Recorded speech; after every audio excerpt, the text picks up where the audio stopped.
อนอบน้อมต่อพระรัตนตรัยแก้วเจ้าสามประการน้อมกราบ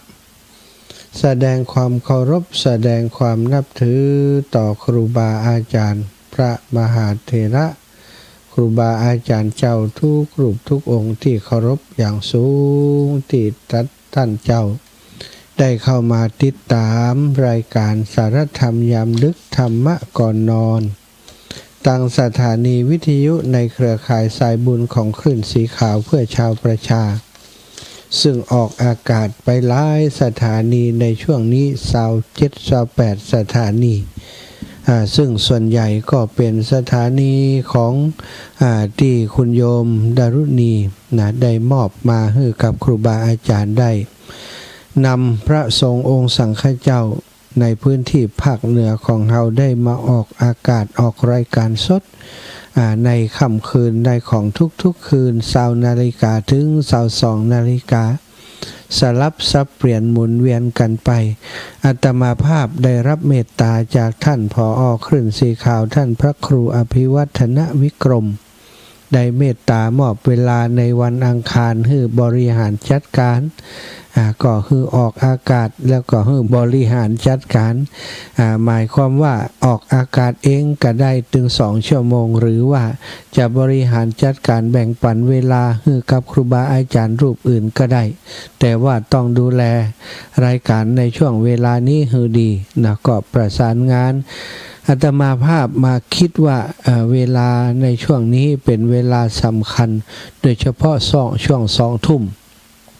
ถึง3 ทุ่มนั้นคนฟังเยอะหน่อยยังบัดดึกเตื้อสถาอีป่ออีแม่ยังสามารถติดตามรับฟังได้อยู่มีคนติดตามรับฟังนักก็อยากจะให้เกิดประโยชน์ในการฟังธรรมะในวันอังคารที่อาตมารับผิดชอบก็ได้ขอเมตตาจากครูบาอาจารย์4 รูป5 รูปด้วยกันมาออกอากาศมาร่วมออกรายการด้วยกันในเวลานี้20 นาฬิกาถึง21 นาฬิกาอย่างเช่นติดศรัทธาญาติโยมได้ฟังท่านอาจารย์พระครูสังวรศิลาภิลักษ์ได้จัดรายการนำธรรมเทศนาพื้นเมืองเหนือมาเทศน์ให้ศรัทธาญาติโยมฟังแล้วก็สรุปเป็นโวหารเป็นคำบรรยายอีกอันนี้ศรัทธาอีพ่ออีแม่ก็ได้ฟังกันอิ่มเต็มแล้วก็ได้เข้าอกเข้าใจก็คาดคิดว่าศรัทธาเท่าแก่อีพ่ออีแม่จักได้นำไปประพฤติปฏิบัติอย่างที่ครูบาอาจารย์เพิ่นได้เทศนาได้สั่งสอนไว้วันอังคารที่1อาตมามอบให้กับท่านพระครูสุจินนันทกิจเจ้าคณะอำเภอสันติสุขเจ้าวาดวัดโป่งคำแต่ว่าอาทิตย์แรกเปิ่นบ่ได้เข้าสักครั้งก็ขอเมตตาตุลุงแดงเข้าแตนเอาเปิ่นมาเข้าในวันพุธที่ผ่านมาแตนครูบาอาจารย์ก็นิมนต์ท่านอาจารย์ได้เข้าแตนได้เข้าสลับจากวันก่อนบ่ได้เข้าก็ได้เข้าวันพุธเรียบร้อยแล้วทางหลวงพ่อวัดโป่งคำศรัทธาก็ติดตามนักหนา หลวงพ่อโทรมาบอกว่าโอ้บัดเดี๋ยวศรัทธาติดตามบางเทื่อถ้าเปิดเครื่องเครื่องโทรศัพท์ไว้นี่บ่ค่อยได้ว่างเลยนะเดี๋ยวคนนั้นโทรมาเดี๋ยวคนนี้โทรมาถามสูตรยาว่าสูตรยาเลิกเหล้าสูตรยาโน่นนั่นนี่หลวงพ่อก็ว่ามีความสุขดีเหมือนกันจัดรายการแล้วฟีดแบ็กกลับมาก็คือเสียงตอบรับกลับมานั้นเป็นที่ถูกอกถูกใจกับแฟนคลับศรัทธาเท่าแก่ทั้งหลายที่สนใจในเรื่องของสมุนไพรในสนใจในเรื่องของการดูแลสุขภาพโดยตนเองหลวงพ่อเพิ่นก็ชื่นใจทราบว่าวันที่28เพิ่นก็จะมาร่วมงานเตะตั้งธรรมหลวงเตะมหาจารย์ถ้าปนานอันนั้นได้ฟังอยู่ที่เวียงสาลองโทรไปหาหลวงพ่อพอก็ได้ว่าเปิ้นมาแต่ก่อนถ้าจะมาด้วยเปิ้นก็มาด้วยเปิ้นก็ได้หรือว่าอีพ่อจะมาก่อนแล้วกลับด้วยเปิ้นก็ได้ถ้ามาก่อนอาตมาก็จะไปรับที่ศาลากลางถ้าอีพ่อลงหันก็จะไปรับหันถ้าบัดได้ศาลากลางเพราะรถตู้มันบัดได้ผ่านตรงนั้นซะไปรับที่อัน ขนส่งก็แล้วกันป่อ ถ้าปอนันต์อนันต์จะมาณวันที่28ท่านพระครูก็มีสาระดีๆนะได้มาแบ่งปันให้ศรัทธาตลอดเพิ่นมีความรู้ในหลายๆด้านหลายๆเรื่องนะและเป็นนักปฏิบัติศรัทธาปฏิบัติในทุกเรื่องนะเรื่องสิ่งแวดล้อมท่านก็ทำอย่างจริงจังเศรษฐกิจพอเพียงก็ทำอย่างจริงจังเรื่องของสมุนไพรนี่ก็เช่นเดียวกันเป็นความรู้ติตันสั่งสมมาเมินนานก็ศึกษาเพิ่มเติมอยู่เรื่อยๆจึงมีสูตรยามหฤศรัทธาได้จดจำอยู่ทุกครั้งที่เปิดออกอากาศเราก็ถือว่าเป็นประโยชน์นะลำพังอาตมาบัดสามารถจะทำได้อย่างหลวงพ่อที่เปิดออกอากาศเนี่ยศรัทธานี่ก็เป็นประโยชน์โดยตรงที่ได้ฟังจากครูบาอาจารย์ก็ได้ประโยชน์จากเปิ้นจริงๆลำพังแต่อาตมาก็มีความรู้น้อยนิดศรัทธาก็ได้บรรนักตะใดเมื่อปาครูบาอาจารย์เพิ่นมาจัดรายการก็ได้มากมายเพิ่มขึ้นมาทบเท่าทวีคูณท่านอาจารย์พระครูชลทานพิทักษ์นี่ก็โอ้โหคำวอดอยู่ในการเทศพื้นเมืองก็ดีเป็นผู้พระสงฆ์นักพัฒนามีจิตใจตีงดงามมีความเสียสละ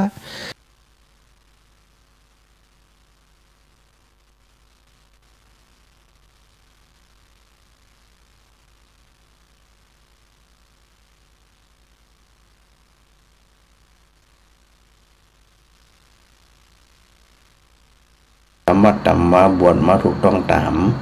ประธรรมวินัยเปิ้นเฮาว่ามีความละอายใจ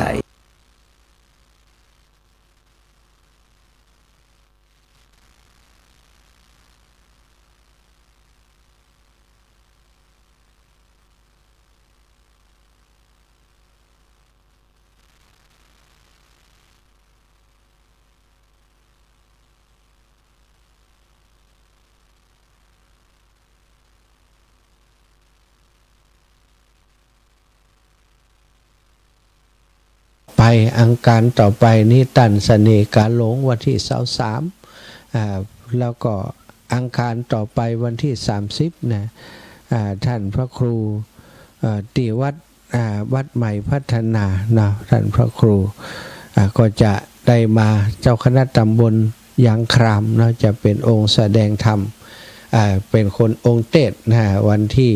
30นะก็สลับซับเปลี่ยนกันอย่างนี้นะวันที่23ศรัทธาก็จะได้ฟังท่านเสน่ห์กาหลงข่าวธรรมกำเมืองไออย่างเปิ่นมีพญาเป็นภูมิพญาเป็นปราชญ์ด้านนี้ศรัทธาเขียนทำเองนะเขียนบทข่าวบทอย่างต่างๆที่ศรัทธาได้ฟังกุเตือนนั้นเปิ่นบ่ได้ไปหลอกเรียนจากไผมาเนอะศรัทธาเปิ่นเขียนเองแต่งเองทำให้เราได้ความรู้หลายๆอย่างจากเปิ้นเนาะวันที่23ก็รอติดตามวันที่30นะก็รอติดตามครูบาอาจารย์อีกรูปหนึ่งนะจะได้วัดใหม่พัฒนาของตำบลอำเภอดอยหล่อตำบลยางครามเนอะอาจจะมาเวลานึกอย่างนึกชื่อของท่านอาจารย์พระครูบ่ออกนะเวลาไปหนังบดายก็นึกออกอยู่ เอาวันนี้ขออนุโมทนาบุญขอบคุณคุณธนกรพรอัมพูนและก็คุณดานุภาพรอัมพูนเดินทางมาจากจังหวัดน่านไปธุระติลปูนไปแวะเยี่ยมครูบาอาจารย์มาหลายที่แล้วก็คิดว่ากายพันวัดบรรพตสถิตก็อยากจะแวะมาแอวหาก็เลยได้แวะมาอาตมาที่วัดบรรพตสถิตตอนประมาณเวลาเพลพอดีเนาะเปิ่นได้เดินทางมาถึงได้นำน้ำดื่มแล้วก็นำน้ำผึ้งคิลานะเภสัชมาถวายก็ต้องขออนุโมทนาบุญกับคุณธนกรป่านนี้คงเดินทางถึงแล้วเนาะคุณธนกรพรอัมพูนและคุณดานุภาพรอัมพูนกรองขอบคุณเป็นอย่างสูงวันนี้ทำบุญถวายทานอุทิศไปให้อีป้อนะป้อกำนันเจียนอัมพูนคุณได้รับส่วนบุญส่วนกุศลไปเรียบร้อยแล้วก็ขออนุโมทนาบุญครับศรัทธาที่ได้แวะเวียนมาหาเนอะวันนี้เอาละศรัทธาญาติโยมยินดีต้อนรับเข้าสู่สารธรรมยามดึกตักตายไปยังพี่น้องน้องเจว่ายังใดมีอะไรอย่างคัดข้องหรือเปล่าเจมีอะไรถ้าเจโทรมาต้องมีอย่างคัดข้องละเจว่ายังใดโอ้ยังใด เจ๊ ครับพ่อมหา ว่าได้มีเสียงปัญหากะ ก็ชื่อตู้อังคารครับ ถูก ตู้อังคารครับ พระครู วัดลอยพัฒนาครับตู้อังคาร ท่านอาจารย์อังคารเดินว่าพระครูอย่างก็ละจัน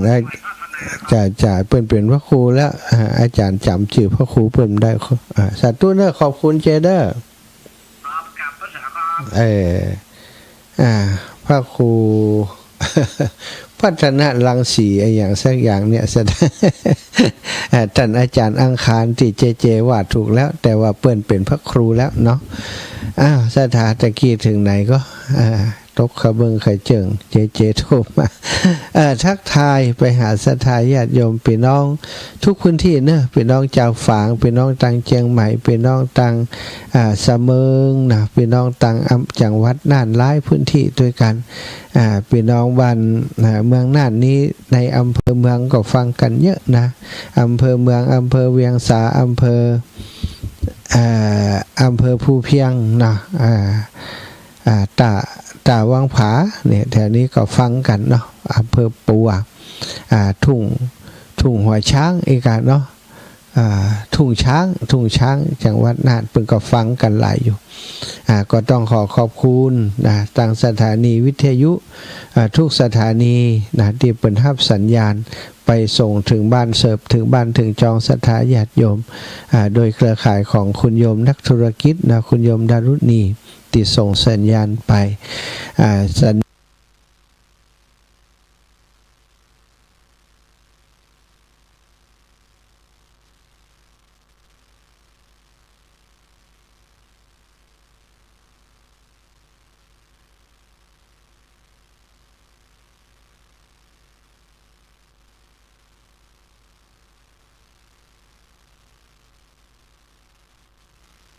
ทางสถานีวิทยุ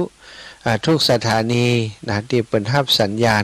ไปส่งถึงบ้านเสิร์ฟถึงบ้านถึงจองศรัทธาญาติโยมโดยเครือข่ายของคุณโยมนักธุรกิจนะคุณโยมดารุณีที่ส่งสัญญาณไปสัญญาณที่อีกส่วนหนึ่งเนาะที่วิทยุสาธารณะเพื่อประโยชน์ของสาธารณะบ่มีการโฆษณาประชาสัมพันธ์บ่มีการทำธุรกิจก็หลายสถานีด้วยกันที่ออกอากาศในขณะนี้วิทยุชุมชนคนอำเภอลีนะอันนี้ก็อ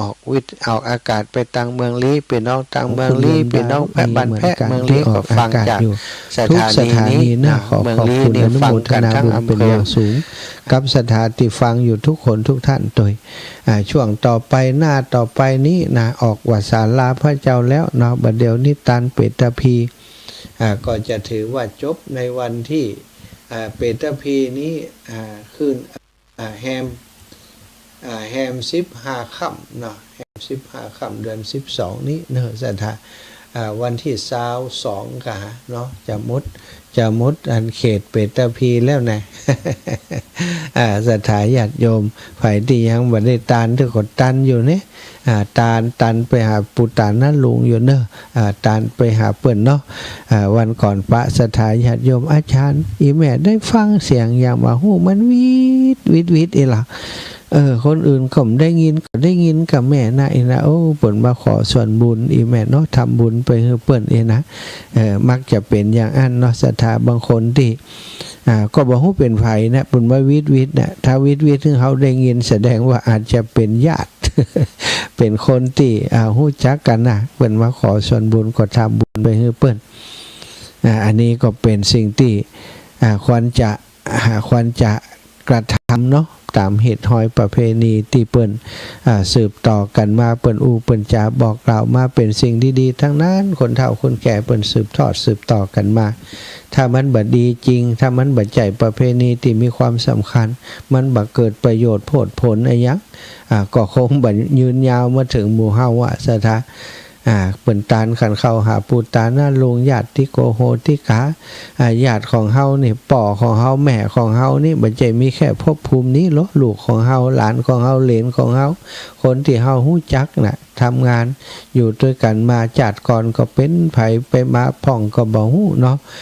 บางทีเฮาตานหาป่อจัดนี้โอ้ป่อพบก่อนภูมิก่อนอาจจะลำบากก็ตานไปเฮือหมดสรรพสัตว์ทั้งหลายเนี่ยเวลาอาตมาปั่นปอนก็จะบอกนะเก้าเจ็ดเปลี่ยนพระคุณเป็นเก้าเก้าเป็นพระคุณเป็นปลายยายก็มาท่านทั้งหลายได้มารับเอาบุญกุศลนี้นะพ้นจากที่ยากพรากจากที่ทุกข์นะแผ่ผายไปให้เปิ้นคนที่เฮาปั่นปอนให้เปิ้นก็นึกโดยกรรมปอนของเฮาสถาเปิ้นก็นึกไปถึงโอ้ถ้ามีญาติพี่น้องอย่างอันแต่ยาวถึงขนาดนั้นแต่ก็ขอมารับเพิ่มหมดเลยนะอนุโมทนาบุญเอาเลยรับบุญไปก็จะได้พ้นจากที่ยากพรากจากที่ทุกข์ตาถึงสุขเป็นที่แล้วคือเมืองแก้วยอดนิรปานเป็นความปรารถนาของคนทำบุญเนาะอันนี้ก็ได้ทำกันมานะก็จะสิ้นสุดแล้วก็ทำกันต่อไปแล้ววันที่28จะไปลืมเนอะเดือนนี้วันที่28ยกสุดท้ายตั้งธรรมหลวงที่วัดบรรพตสถิตเอิญเชิญชวนเจริญพรศรัทธาสาธุชนทุกคนทุกท่านยังบ่ได้มาเถอะก็มาร่วมบุญร่วมกุศลด้วยกันเนาะไผมาแล้วก็ต้องมาอีกไม่งั้นไม่ครบ อันก็ว่าครบวันมาได้2 รอบแล้วรอบสุดท้ายแม่มไปแล้วเนอะอีนะโอ้รอบสุดท้ายซ้ำม่วนม่วนอย่างใดก็ต้องมาพอเองนิมนต์ครูบาอาจารย์ตัวเนาะศรัทธาหลวงปู่ดอยครูบาอาจารย์ตั้งเวียงปะเป่าท่านพระอาจารย์พระครูปริยัติธรรมาวุฒิปริยัติรัตนโชติพระครูบวรธรรมาภิรามเนาะก็จะนิมนต์เพื่อนมาตัวนะมาหับกินหับตาลด้วยกันมาฉลองศรัทธาด้วยกันตั้งสายตั้งได้รอก็จะกราบนิมนต์ท่านอาจารย์ใหญ่พระครูอภิวัฒนวิกรมตุลุงยองพระครูกัลยาณประโมทพระครูสถิตสารคุณพระอาจารย์วรรณชัยชยานันโทเพื่อนได้มาแอวเฮือศรัทธาญาติโยมได้ได้พบที่วัดบรรพตสถิตในวันที่28นี้ตัวนะเอาละศรัทธาก็จะนำสารธรรมมาสนทนาอุจากับศรัทธาญาติโยมต่อไปเป็นธรรมะก่อนนอนธรรมะดึกก็เรื่องสบายผ่อนคลายดีกว่าเนาะตะกี้ได้ฟังรายละเอียดจากหลวงพ่อไปเยอะแล้วนะของอาตมาก็เอาเป็นปกิณกะธรรมเรื่องราวอย่างดีก็เก็บมาบอกมากล่าวมามาจากันนะเป็นข้อคิดสะกิดเตือนใจเอาไปใช้เป็นประโยชน์ได้ก็เอาไปใช้บ่ได้ก็ละไว้ มันต้องกำไปวันนี้จะถึงเรื่องคนเฮาเวลา ทำตั้งใจทำอะไรอย่างแล้วก็ทำแบบประสบความสำเร็จสักกรรมนะส่วนใหญ่นะก็เกิดจากความที่ ท้อแท้ท้อถอยท้อแท้ท้อถอยอันนี้คือปัจจัยสำคัญคนที่จะสำเร็จหรือบ่สำเร็จในหน้าที่การงานในการงานที่ตัวเองทำนะสถามีอยู่เกี่ยวกับสิ่งพวกนี้นะถ้าสำเร็จก็แสดงว่ามีความตั้งใจบ่ท้อแท้บ่ท้อถอยตั้งใจเอาจริงเอาจังกับสิ่งที่ตัวเองทำนั้นนะตั้งใจทำมีปัญหาอุปสรรคอย่างเกิดขึ้นก็บ่หวั่นไหวต่อสู้นะต่อสู้ต่อไปจนเอาชนะปัญหาอุปสรรคได้เนี่ยการทำงานประกอบอาชีพการงานก็ดีการเฮียนก็ดีทุกอย่างศรัทธาญาติโยมถ้าเราท้อแท้เหียท้อถอยเหียเดินไปถึงกึ่งกลางแล้วบางคนก็พอจะสุดหันน่ะพอจะพดทางหันน่ะปิกกลับเหียหรือว่าถอยไปเหียน่ะไปเดินไปทางอื่นบ่พดบ่ผิวเสียกรรมมีภาพที่เปิดนั่นจำลองภาพเพื่อเฮาหันมี2 คนเปื่อนกันจวนกันไปขุดเพชรนินจินดาไปขุดพลอยมั่นใจว่าพลอยหรือว่าเพชรของดีเนี่ยอยู่ในบ่อนี้แน่นอนอยู่ในบ่อเนี้ยนะอยู่ในบ่อนี้แน่นอนขอป้ากันขุดซะท่าขุดไปคนนั้นก็ขุดไปปะแต่ศรัทธาญาติโยมไปปะแต่แหมคนก็ขุดเหมือนกันขุดไปขุดมาศรัทธา อิดเหนื่อยบัดถึงสักเตือนะบ่มีเสร็จแล้วก้านะคิดว่าถ้าจะบ่มีนี่ขุดฟาวไปแล้วบ่มีพอคิดว่าบ่มีก็สวะเลยหยุดนะหยุดการขุดนั้นนะโดยความเน็ดความเหนื่อยความอิดความหิวย่างเหียนะซะท่าซึ่งของดีของมีค่านั้นอยู่ไปแหมสักคืบยังแหมสักจอบ2จอบก็ถึงแล้วแต่ว่าเขาย่างเหียก่อนย่างเหียก่อนก็คุดบ่ถึงสักกัมซะท่าเมื่อคุดไปบ่ถึงสิ่งที่มีค่าก็บ่ได้สักกัมคนอื่นมาหันหมอนี่มันขุดอย่างโตขุดไปจัดลึกลู่มันแต่น่าจะอยู่แถวนี้นะขุดไป2-3 จอบไปได้ของดีเหียเนี่ยศรัทธาญาติโยมการปฏิบัติการยังก่อนแล้วแต่เนาะตึงทางโลกตึงทางธรรมเหมือนเดียวกันนะศรัทธาเหมือนเดียวกันการปฏิบัติทางโลกก็เหมือนกันการสร้างคุณงามความดีต่างๆบางคนนี่อดทนฟันฝ่าสร้างคุณงามความดีมีความอดทนมีความมุมานะมีความขยันหมั่นเพียรแต่ว่าพอถูกคนใส่ร้ายป้ายสีคนนั้นว่าบ่เข้าท่าก้านะบ่เข้าท่าก้าบ่ใจก้ามันเข้าคนนั้นมาหาบ่เข้าท่าก้าอย่างบ่ใจก้า2 คนผ่านไป3 คนผ่านไปอดทนได้อยู่4 คน5 คน6 คน10 คน10 คนเขาก็ว่าบดีบัดท่าก้าคงจำท่าแล้วยังเหียซะท่าอันนี้นี่ฟังกรรมคนอื่นฟังกรรมคนอื่นจนทำให้ตัวเองหวั่นไหวแล้วก็บ่อดทนบ่ฝากเพียรบ่มันบ่ขยันต่อไปยุดเหียเนี่ยเอาไปเอามาคนที่เปิ่นทำสำเร็จเนี่ยซะท่าทำที่หลังตัวเองก่อนแต่ว่าเปิ่นเดินไฟบ่ไฟวัดบ่วันไหวบ่ฟังเสียงไฟบ่ฟังเสียงไฟคนตีนั้นนะจนประสบความสำเร็จไปได้นี่มีเรื่องที่เปิ่นเล่าให้ฟังเนาะการฟังเสียงของคนอื่นล้ำไปนี่ซะท่านะเปิ่นเล่าเรื่องของเรื่องของกบตัวหนึ่งอีกซะท่ากบเนาะกบมันกระโดดขึ้นมา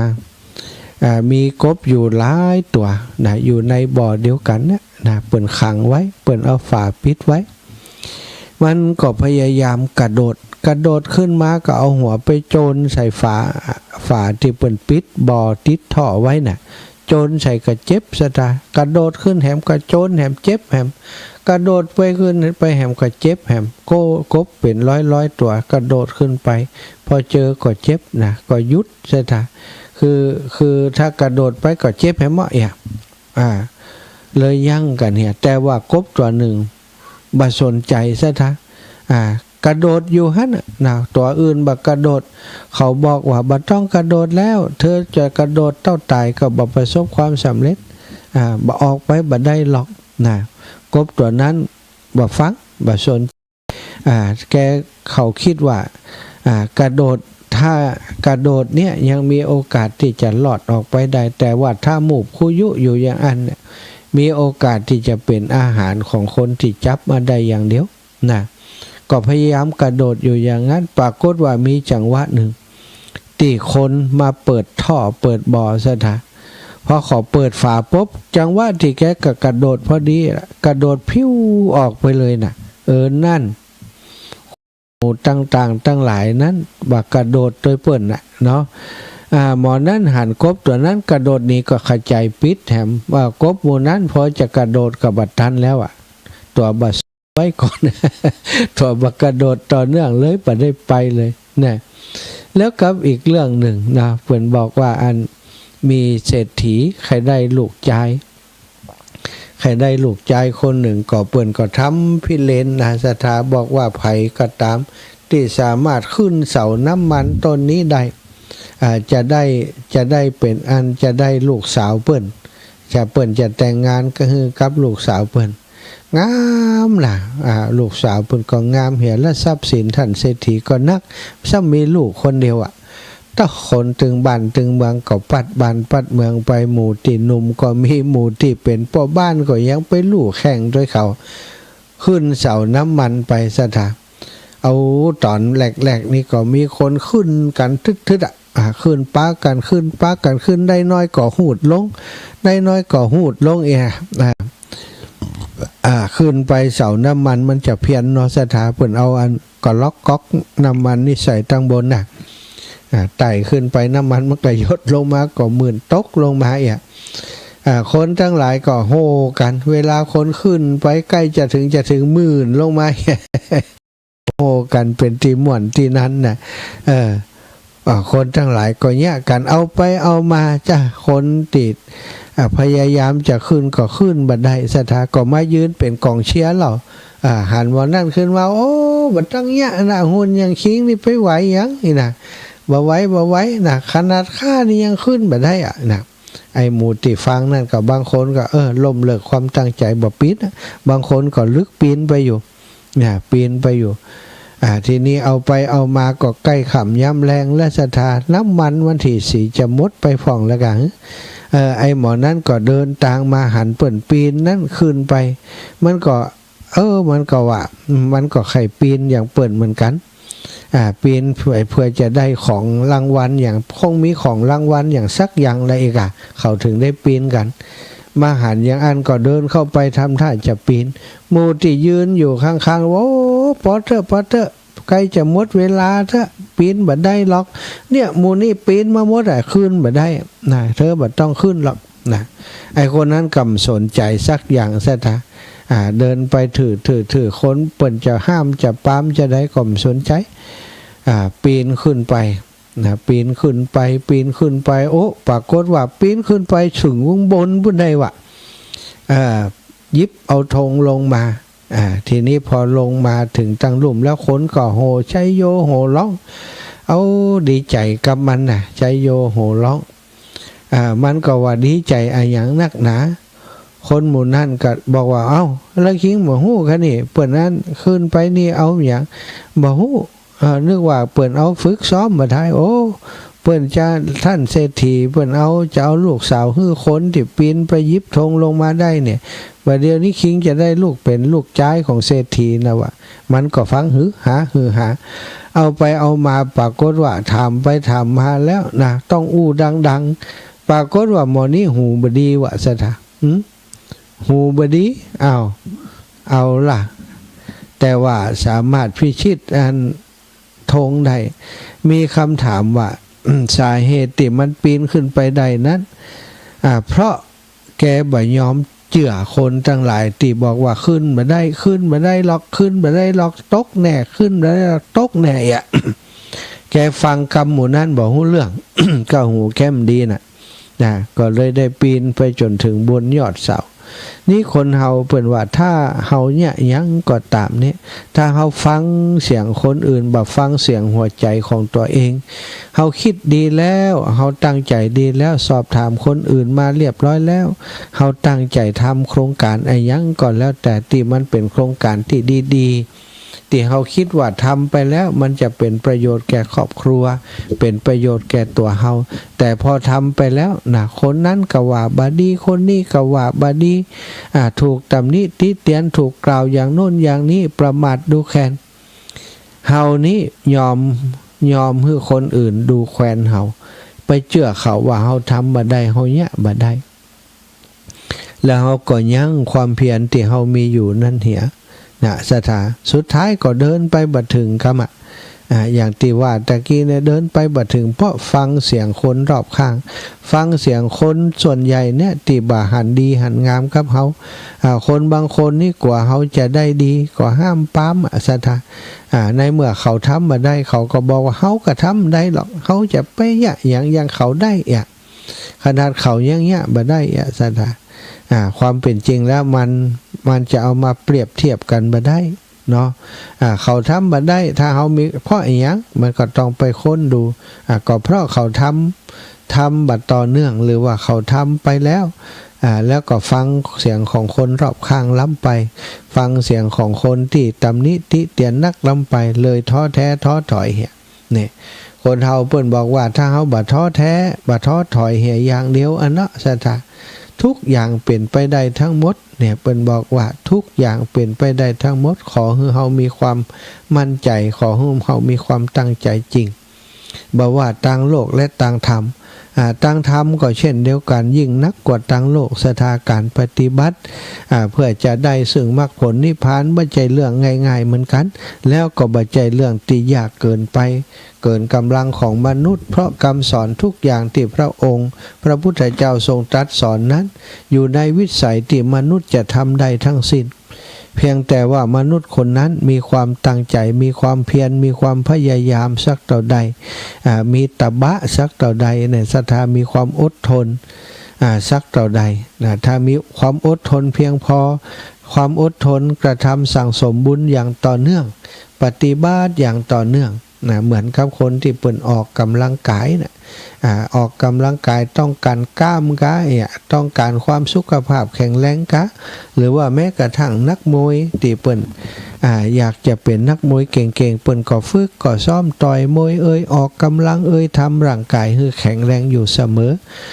ฝึกซ้อมเป็นเวลาออกกำลังกายเป็นเวลาถึงเวลา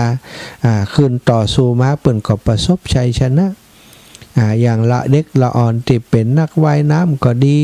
นักกระโดดน้ำก็ดีเนี่ยสถานนักวิ่งต่างๆเขาจะหันว่ากว่าเขาจะประสบความสำเร็จเนี่ยซ้อมเป็นเวลา10ปีสถานฝึกซ้อมวันละหลายชั่วโมงนะเวลานอกจากเวลานอนแล้วเวลาอื่นคือเป็นเวลาที่ฝึกซ้อมให้แล้วให้อีกให้แล้วให้อีกโดนเคี่ยวกรำเพื่อจะให้ร่างกายแข็งแรงฝึกฝนอดทนขนาดไหนซะนะกว่าจะประสบความสำเร็จคนที่เฮาหันได้รับเหรียญรางวัลเต้าเหรียญทองโอลิมปิกไออย่างต่างๆนั้นบ่ได้เกิดขึ้นเพราะโชคช่วยสักอย่างซะนะบ่ได้เกิดขึ้นเพราะพรสวรรค์เพียงอย่างเดียวเกิดจากพรแสวงจากการอดทนจากการมานะพยายามต่างๆเขาจึงประสบความสำเร็จถ้าเฮาบ่ท้อถอยอย่าเสียอย่างถ้าเฮาคนหนึ่งก็จะประสบความสำเร็จในความรู้สึกของบัณฑิตนั้นเปิ้นบอกว่าคำใส่ร้ายปลายสีบ่รู้สึกว่าน่ากว่าแม้เจอความอายุติธรรม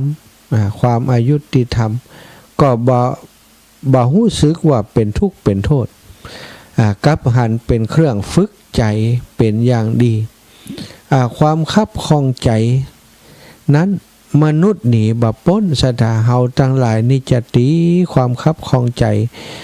บ่พ้นตราบใดที่เฮายังเกิดมาเป็นมนุษย์ยังมีครอบครัวอยู่ยังมีสิ่งรอบข้างมีสิ่งแวดล้อมต่างๆอยู่เฮาหนีบ่พ้นสักอย่างสิ่งเหล่านี้เป็นความเฮาต้องฝึกเฮาฝึกใจอย่างดีความคับคองใจในมนุษย์หนีบ่พ้นอย่างน้อยก็มีความแก่ความเจ็บความตายซึ่งเป็นความคับคองใจการพลัดพรากจากของรักของชอบใจการเจอสิ่งที่เฮาบ่ฮักบ่ชอบใจอันนี้คือสิ่งที่เรียกว่าความคับคองใจทั้งสิ้นจงฝึกตัวตนของเฮาจากความคับคองที่ได้เจอในชีวิตให้ฝึกฝนให้มีความอดทนกับความคับคองใจเหล่านั้นฝึกกับความคับคองใจเล็กๆน้อยๆที่เฮาเจออยู่ตอนนี้ความบ่สบายกายความบ่สบายใจอุปสรรคหยังต่างๆที่เฮาเจอระหว่างวันเจอระหว่างที่เฮาดำเนินชีวิตในแต่ละวันเป็นสิ่งที่เฮาควรจะเอามาฝึกฝนคือตัวเองมีกำลังต่อสู้กับความคับคองใจที่ใหญ่ขึ้นความกำติฉินนินทากำดูถูกจากคนอื่นนั้นเล็กๆน้อยๆเก็บเอามาเป็นแรงบันดาลใจซะเป็นแรงบันดาลใจเป็นแรงผลักดันให้เฮาไปสู่ความสำเร็จให้ได้ถ้าเฮาสามารถผ่านอุปสรรคคือการดูถูกเหยียดหยามของคนอื่นได้การประมาทจากคนอื่นได้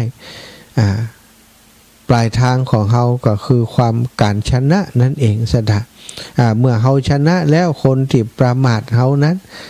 สุดท้ายก็ต้องยอมต้องสิโลลาภ อย่างพระพุทธองค์พระพุทธเจ้าของเฮาสั่งสมปั่มเป้งบารมีมานั่นมาใจแค่วัน2 วันสถา4อสงไขยปลายแสนมหากัปนี่ปะโทเนาะมันบ่ใจเวลาเล็กน้อยโลเนาะพระองค์เพียรพยายามทานศีลภาวนาเนี่ยสถาสั่งสมบารมีมาโดยตลอดนะทานบารมีเนกขัมมะบารมีสัจจะบารมีเนี่ยสถาบารมีศีลบารมีทุกบารมีขันติบารมีนี่พระองค์ฝึกฝนมาแล้วเป็นอย่างดีบอกว่าเกิดพบใดชาติใดก็เจอปัญหาอุปสรรคอยู่ตลอดพระโพธิสัตว์บ่ใจว่าเกิดมาสุขสบายอย่างเดียวบางชาติเกิดมาเนาะเป็นลูกราชามหากษัตริย์นะสถาแต่ว่าโดนขำขาลาวีนะด้วยเหตุต่างๆมากมายแต่พระองค์ก็ทรงอดทนพระโพธิสัตว์นี่อดทนทุกภพทุกชาติจนสุดท้ายเนี่ยสถาบารมีเต็มรอบพระองค์ก็ได้ตรัสรู้เป็นพระอรหันต์เป็นพระสัมมาสัมพุทธเจ้าประสบความสำเร็จอย่างเยี่ยมยอดสาวกพุทธสาวกพระอรหันต์ทั้งหลายก็เช่นเดียวกันไม่ใช่เป็นได้ง่ายๆนะแต่ว่าก็ไม่ยากเกินไปบางรูปบางองค์เนี่ยสถาแค่เอามีดโกนแตะผมลงไปยังไม่ได้โกนกำเตื้อนะบรรลุอรหันต์ก็มีแต่บางรูปบางองค์โหกว่าจะฝึกฝนได้ใจเวลาแม้กระทั่งสุขภาพพระไม่สูญเสียไปเลยอย่างพระจักขุบาลเนี่ยถึงกับตาบอดสถาตาบอดพร้อมกับบรรลุอรหันต์พร้อมกันในขณะเดียวกันนั่นเลยนี่ถึงขนาดนั้นก็มีนักอยู่ติบารมีไผมันแต่ว่าสำคัญที่สุดคือต้องบ่ท้อแท้บ่ท้อถอยมีความตั้งใจอย่างใดแล้วเดินไปคือสุดเนาะเฮาเป็นชาวพุทธนี่ต้องมีความขยันมุมานะขยันอดทนมีความเพียรในการที่จะปั่มเป่งทานศีลภาวนาทุกสิ่งทุกอย่างต้องอาศัยความเพียรความภาคเพียรทุกอย่างทุกประการคุณงามความดีคือสิ่งที่ได้มาด้วยความขยันหมั่นเพียรด้วยความอดทนโดยการสั่งสมโดยการกระทำที่เป็นไปอย่างต่อเนื่องถ้าบ่อ่านแล้วเป็นไปบ่ได้ศรัทธาญาติโยมถ้าเฮาทำความดีครึ่งๆกลางๆโอ้นะทำดีได้ดีมีที่ไหนทำชั่วได้ดีมีถมไปปิ่นจะลินไปเหี่ยปิกไปทำความชั่วแหมสุดท้ายก็ปาตัวเองจมจมไปสู่อบายภูมิแหมนะกว่าจะได้ขึ้นมาเป็นมนุษย์อยากจะตายเป็นมนุษย์แล้วปาตัวเก่าลงไปในอบายภูมิอีกคือคนแบบมีความมั่นคงในการกระทำต่างๆเนาะศรัทธาท้อแท้ท้อถอยง่ายฉะนั้นจงฝึกตนเองนะคือมีความอดทนความเข้มแข็งต่อความคับข้องใจที่เฮาเจออยู่ตลอดเวลาฝึกกับความคับข้องใจเล็กๆน้อยๆในตอนนี้จะได้เตรียมพร้อมจิตที่จะรับความคับข้องใจที่ใหญ่กว่าความเจ็บความแก่ความเจ็บความตายนั่นอยู่ข้างหน้าเฮาเสมอความพลัดพรากจากของรักก็จะมีโอกาสได้เจอแน่นอนซะท่าเฮาบัดจากเขาก็จากเฮาเนี่ยบ่มีไผจะอยู่อย่างยืนบนโลกใบนี้เฮาต้องได้จากกันบ่วันใดก็วันหนึ่งเรื่องใส่ร้ายป้ายสีนั่นเป็นเรื่องเล็กน้อยเรื่องอยุติธรรมก็เป็นเรื่องที่บ่ได้ใหญ่โตอะไรยังโลกนี้มีเรื่องทุกข์ยากลำบากอยากเห็นมากมายอย่าได้ประมาทเพลิดเพลินหลงระเริงอย่าท้อแท้ท้อถอยหมดกำลังใจในการฝึกฝนตนเองทำซ้ำๆฝึกบ่อยๆมันล้มเหลวก็ทำแหมนะล้มแล้วต้องลุกแล้วต้องเดินให้ได้นะฝึกฝนตนเองฝึกฝนทำบ่อยๆทำซ้ำๆทำบ่อยๆทำซ้ำๆทำบ่อยๆทุกอย่างที่เป็นไปบ่ได้สุดท้ายก็เป็นไปได้ทั้งหมดศรัทธาบ่มีอย่างที่เกิดขึ้นได้ง่ายๆบ่มีอย่างที่ทำแล้วมันจะประสบความสำเร็จได้ง่ายๆไอ้อย่างที่มันยากเวลาประสบความสำเร็จมันก็มีความสำคัญเนาะความอดทนความขยันความมุ่งมั่นในการปฏิบัติของเฮาทั้งหลายถ้าเฮาอดทนปฏิบัติฝึกฝนตนเองสม่ำเสมอวันหนึ่งเฮาก็ไปถึงจุดหมายของชีวิตที่เฮาปรารถนาคือความสุขความสงบ นะถ้าตายจากภพนี้ไปถ้ายังบรรลุอรหันต์ก็ขอให้ได้ไปสู่ภพภูมิที่ดีไปสู่สวรรค์ไปสู่วิมานอันพึงปรารถนาอันนั้นต้องไปโดยความอดทนโดยความเด็ดเดี่ยวใน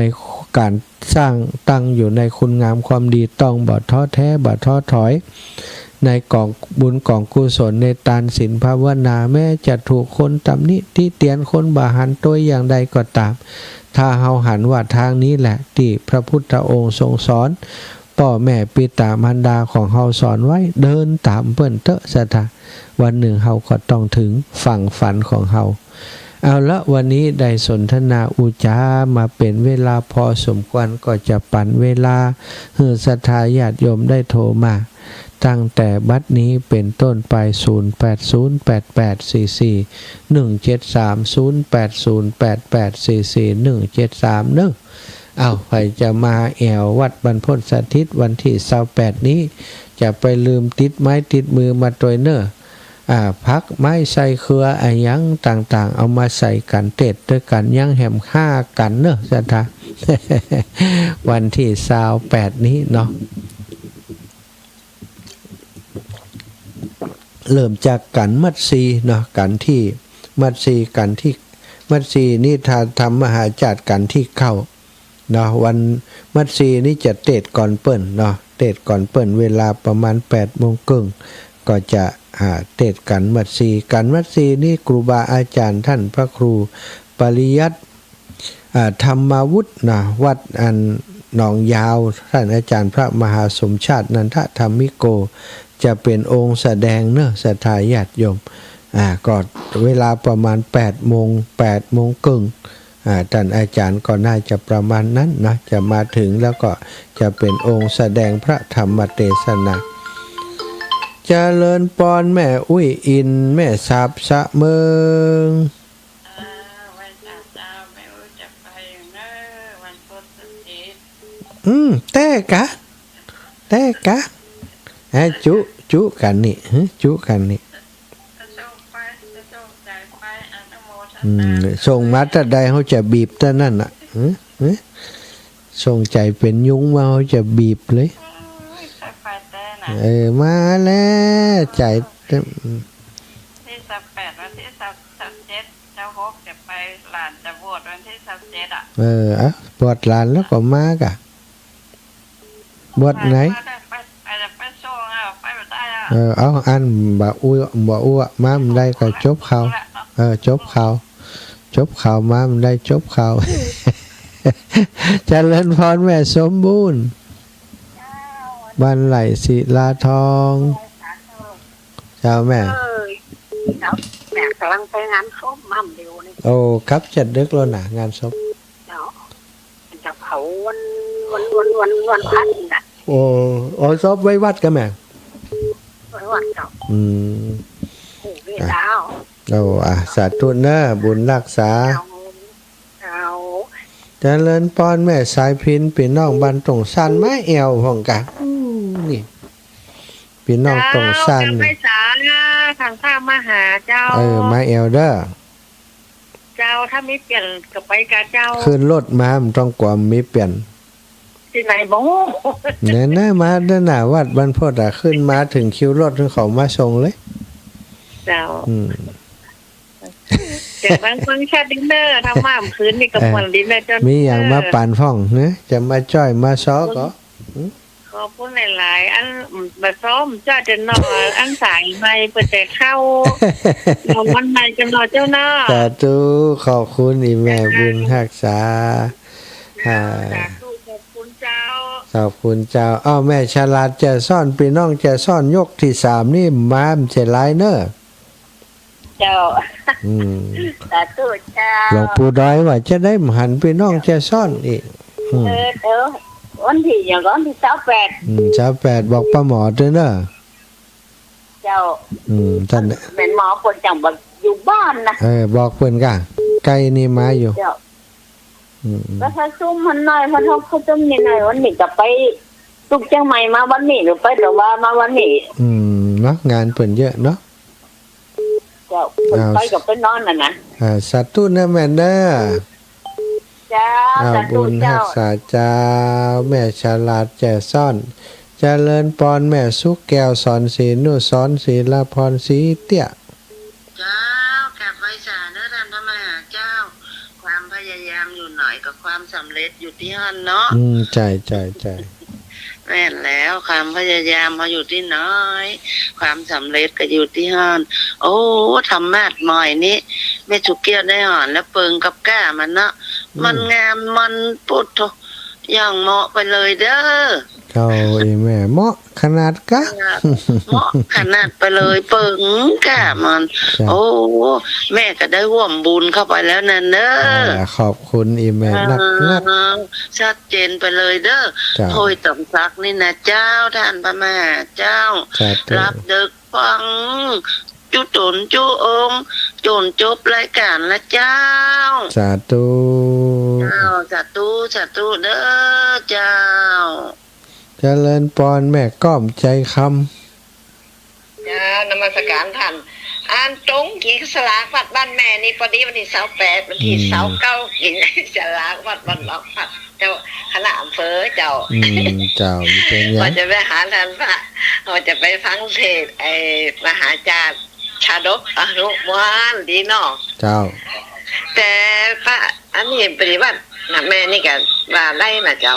ดีแล้วอ้าวสาธุเน้อ เจ้าสาธุท่านโอ้ เจริญปอนแม่สายแม่สาย เจ้าแม่จะโอนสตางค์ไปให้เด้อ อันโอนมาแหมแล้วมากะ แม่มันไปบันไดกัน วันนั้นนั้นพี่น้องบ้านอย่างก็แม่บ้านบ้านดอนแก้วอีกอะบ้านเนี่ยแถวที่เฮาตางไปนี่น่ะบ้านนั้นไกลบ้านปวงอ่ะ ไปบันพวงนี่ เป็นมาของอาจารย์สาธิตอยู่ดูวัดบ้านปวง บันผูกคนเด้ออันหลานจะโอนไปให้นะ เจ้าขอบคุณหลาย เจ้า อยู่เดียวอยู่ไหนแพทย์หนองห้ากะ ว่าอยู่แค่น้องห้าในเจ้า เจ้า ฟังลูกๆไม่เป็นนะพลังเงียบลูก พลังเงียบสาธุอีแม่ เจ้าฟังตลอด สาธุขอบคุณหลายๆพลังเงียบแม่เอ้ยบ้านใหม่วังมน วันศาเจ้าพระอาจารย์เจ้า เจ้าอีแม่ น้อง ฮะ อันนี้ก็ท่านพระครูยังก็ตะกี้ของว่าเนาะเจ้า ท่านพระครูสังวรศีลาภิลักษ์ น่ะเป็นกูออก แต่ว่าสิแม่อยู่จังไงได้ลูกกับทั้งอยู่จังหน้าเหรอ เจ้าเพิ่นจะออกตอนเจ้า เจ้าฟังคนตอนเจ้า นี่ปลาเปิ่นมาออกตอนกลางคืนจะได้ปะญาติโยมนักแหมน้อย แต่นะ เจ้าสาธุขอบคุณนี่แม่เนอมาเนอ28เนอ เจ้ารักวัดไอ้ไฟอีกเจ้า จวนแม่อันนั้นมาแม่ปราณีเจริญปอนพ่อน้อยสมเพชรผู้เพียงบ้านกอดแก้วแม่นก็บ้านนี้ก็บ้านแหด มันแหกครับบ่ติดวันของเที่ยว กอดแก้วนี่แม่สีพระผีแพรพี่ผา จำได้เราเนาะ ปอนี่บ้านนั้นบ้านแหดสบายดีอีปอแน่ ครับสบายดี ไม่เอววัดบ้านพุทธไม่เอวลำปางบ่ หมดไปเรื่อยปีนี้นะปีหน้าครับ ปีนี้พักตัวแห่งปีเนาะ ครับผม เอาสาธุขอบคุณอีปอหลายๆเด้อ ครับผมชัดเจนนี่นะ สาธุจ้าปอน้อยสมเพชรนี่เจริญปอนแม่ยาแก้วกันทะวัง ไปแสเด้อฟังอยู่เด้อ อีปอกล่อมรับเด้อล่ะ มารับเตี้ยนอนฟังกันแล้วเหรอ ขอบคุณมากเลย สบายดีเนาะ สบายดี เดี๋ยวถ้าไปอันกฐินอาจารย์วันน่าชัยจะแวะหาแม่เนอะ จ้าไม่ได้บอกไม่ได้ วันที่19คุณสาธุเจ้าจ้าบุญรักษาเจริญปอนอีแม่ปิกมาแล้วกะสาวญี่ปุ่น โอ้จะได้ เปิ่นไปแอวจวนกันนะ แม่วันที่8นั่นแหละมาถึงมาวันที่9 หันแล้วดีใจหันอยากไปแอวกับลูก คนไหนก็ว่าโอ้สุดยอดบักกุ้ยเต้ยอด อายุ85นั่นแหละไปญี่ปุ่นมาได้ ไปดู85ยังไป ขึ้นเคียงกับบ่เมาหัว ได้หันไป เป็นอย่างสักอย่าง หันไปเต้นกับลูกกับหลานอยู่กะ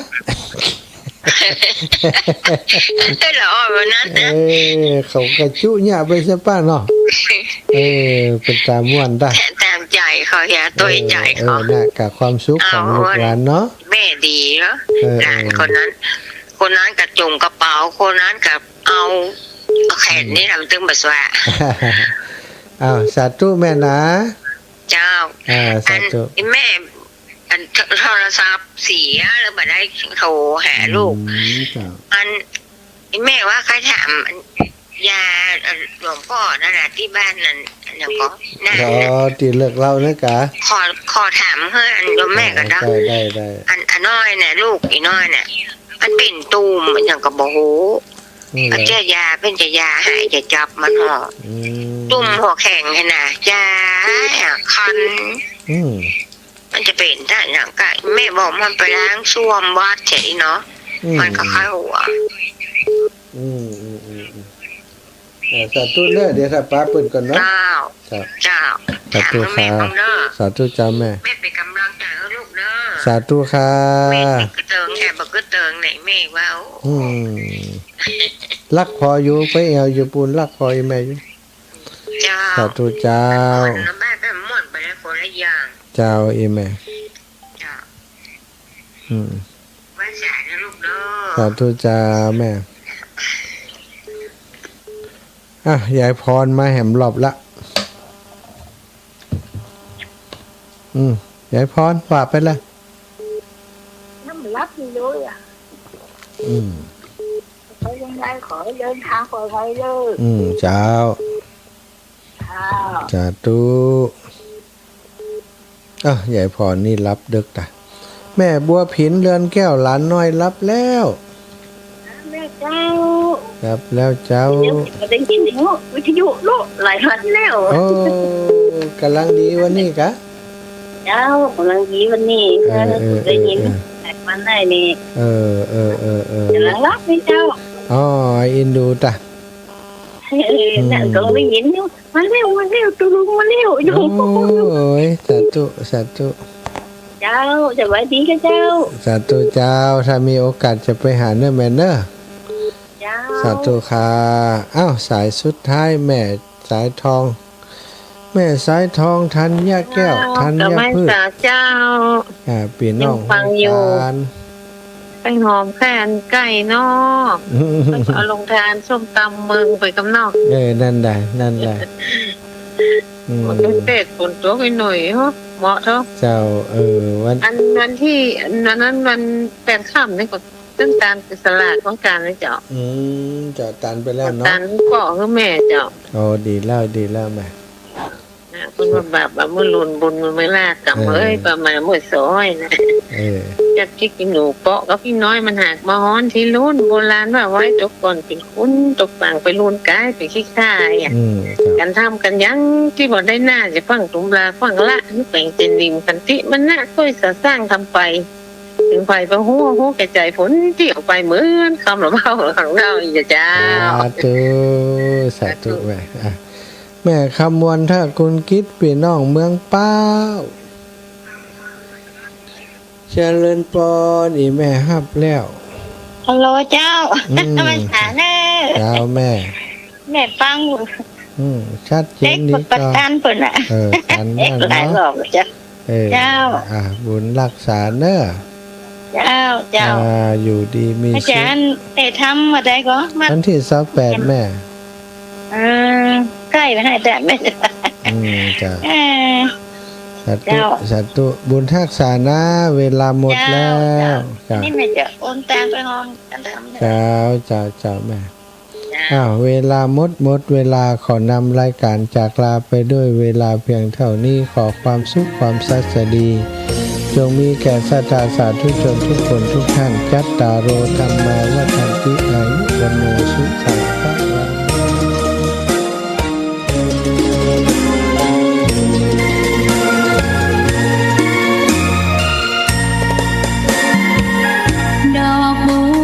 ดอกหนึ่ง